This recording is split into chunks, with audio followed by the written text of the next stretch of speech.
Channel पर हम 60 लाख छात्रों को पढ़ाते हैं। वर्तमान में मैं अपने ग्राम पंचायत का मुखिया भी हूं। तो मैं जो देख रहा हूं, जो कि शिक्षा पर बात हो रही थी, लगातार हमारे साथियों ने बात किया, बहुत अच्छी बातें कहा। आज देश में लगभग 90,000 स्कूलों को बंद किया गया या मर्ज किया गया, जिसमें मेरे पंचायत का भी एक स्कूल शामिल है। मैं आप लोगों से पूछना चाहता हूं कि वह स्कूल जो आज से 20 साल पहले जरूरत थी, समाज को 15 साल पहले जरूरत थी, उस 15 साल में आबादी अब आकर बढ़ा है हमारे देश का, यह आबादी घट गया। जनसंख्या बढ़ा कि घटा हमारा?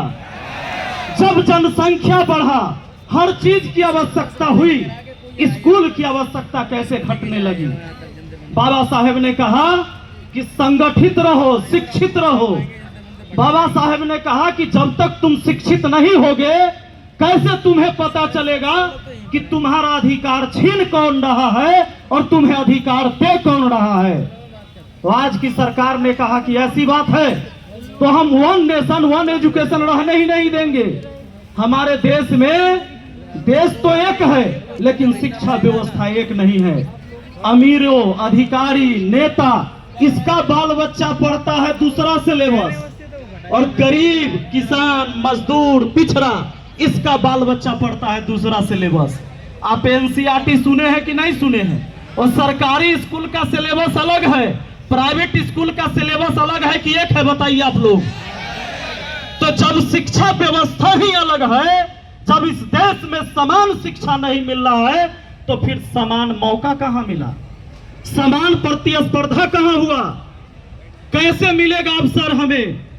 आज जो भी बच्चे नीट की तैयारी करते, जिनको डॉक्टर बनना है, भाई इंजीनियर बनना है, किसी को यूपीएससी निकालना है, किसी को बीपीएससी निकालना है, बच्चे तैयारी करते हैं, ग्रेजुएट तो हो जाते हैं, लेकिन जब वो अपने प्रतियोगी परीक्षा में बैठते हैं तो उन्होंने जो ग्रेजुएशन तक अपनी पढ़ाई करी, उसमें से मुश्किल से 15 से 20% उस सिलेबस से प्रश्न पूछे जाते हैं। बाकी एनसीईआरटी का होता है, जो सीबीएसई बोर्ड में पढ़ाया जाता है। तो गरीब के बच्चे तो सरकारी स्कूल में पढ़ते हैं, वो तो एनसीईआरटी पढ़े नहीं। अब एनसीईआरटी उनको फिर से जाकर प्राइवेट कोचिंग में जाकर पढ़ना पड़ता है। अगर वो नहीं पढ़ते हैं, 10 साल 15 साल तैयारी करते करते थक जाते हैं, और हम सोचते हैं कि हमारा बाल बच्चा की किस्मत खराब है, वही नौकरी नहीं हो रहा है, जबकि व्यवस्था खराब किया गया कि आपके बच्चों को अवसर नहीं मिल रहा है। इस बहुरंगीय शिक्षा व्यवस्था के खिलाफ हम लोगों को खड़ा होने की जरूरत है। और मैं तमाम साथियों को दिल से धन्यवाद देता हूं कि भाई हम क्या सोचते हैं कि भाई मेरे अकेले करने से क्या होगा, मेरे अकेले करने से क्या होगा, यही सोच के हम बदलाव नहीं ला पाते हैं। सत्ता बदलती है लेकिन व्यवस्था वही है। आज बिहार में चुनाव होने जा रहा है, सरकारें मुफ्त की सारी चीजें बांट रही है, रोजगार छीन छीन कर राशन बांटा जा रहा है, लोगों को हाथ में कटोरा पकड़ाया जा रहा है, भिखमंगा बनाया जा रहा है, लेकिन बाढ़ से बचने के लिए पूरे बिहार में कोई ऐसी व्यवस्था नहीं है। उधर नेपाल से पानी आए तो आधा बिहार उधर डूब गया, आधा बिहार पानी में डूबता है और आधा बिहार सुखाड़ से बर्बाद होता है, धान का कटोरा छीनकर। और इन नेता और भ्रष्ट अधिकारियों ने आपको चूड़ा और मिठा 2 किलो थमा दिया बाढ़ के टाइम में, और हम सोचने लगे कि बाप रे बाप, नेताजी मेहरबान है हमारे ऊपर। इस व्यवस्था को बदलने की जरूरत है दोस्तों। अभी छात्रों के लिए छात्रवृत्ति बढ़ा दिया गया, चुनाव है, 600 वाला हो गया 1200, 1200 वाला 2400, 1800 वाला 3600।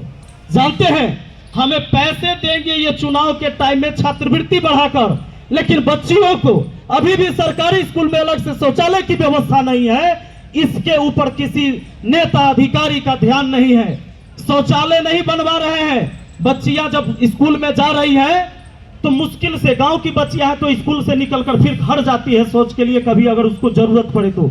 शौचालय नहीं है, छत झड़कर गिर रहा है, जो ही स्कूल बचा हुआ है उसके छत टपक रहे हैं, सब में 4 दीवारी नहीं है, गेट नहीं है। ये सिलेबस हमको समान सिलेबस नहीं बना कर देंगे, ये हमको सिर्फ छात्रवृत्ति देंगे सिर्फ वोट के लिए। ऐसी शिक्षा व्यवस्था से कभी देश नहीं बदल सकता है दोस्तों। शिक्षा व्यवस्था अगर वन नेशन है तो वन एजुकेशन सबसे पहले चाहिए। सरकार की ऐसी कोई स्कीम नहीं है कि गरीब के बाल बच्चों को अमीर बना देगा। आप अगर गरीब हैं, आप मजदूर हैं, तो आपका आने वाला पीढ़ी भी मजदूर ही पैदा होगा जब तक समान शिक्षा नहीं मिलेगा। सिर्फ शिक्षा के बदौलत ही हम अपने परिवार के इतिहास को बदल सकते हैं, समाज को बदल सकते हैं। लेकिन यहाँ पर सरकार चाहती है कि आपके बाल बच्चा को ऐसा शिक्षा मिले कि आगे उसे अवसर ही ना मिले, वो किसी पद पर जा ही ना सके। और जब तक आप अशिक्षित रहेंगे, बेरोजगार रहेंगे, तो भेड़ बकरियों की तरह नेताओं के रैलियों में जाते रहेंगे। इस व्यवस्था को बदलने की जरूरत है। आप तमाम साथियों को हम फिर से धन्यवाद देते हैं कि मुझे भी यहाँ पर आकर 2 शब्द कहने का मौका मिला। तमाम साथियों को हम दिल से धन्यवाद देते हैं। हम हमेशा शुक्रगुजार रहेंगे और इस लड़ाई में, ये लड़ाई जहां तक लड़ी जाएगी, हम हमेशा आपके साथ हैं। तन मन धन से लगातार हम आपके साथ रहेंगे। बहुत बहुत धन्यवाद। जय हिंद, जय भारत, जय भीम, जय संविधान। Thank you. साथियों, शांत रहना है, इस प्रोग्राम को आगे बढ़ाते रहना है। हमारे पास समय की कमी है। साथियों, समय की अगली कड़ी में मैं आमंत्रित करना चाहूंगा माननीय मोतीलाल सिंघानिया सर, जो कि राष्ट्रीय अध्यक्ष है भारतीय विद्यार्थी छात्रावास संघ। सर आए और समय को ध्यान में रखते हुए अपनी बात रखी।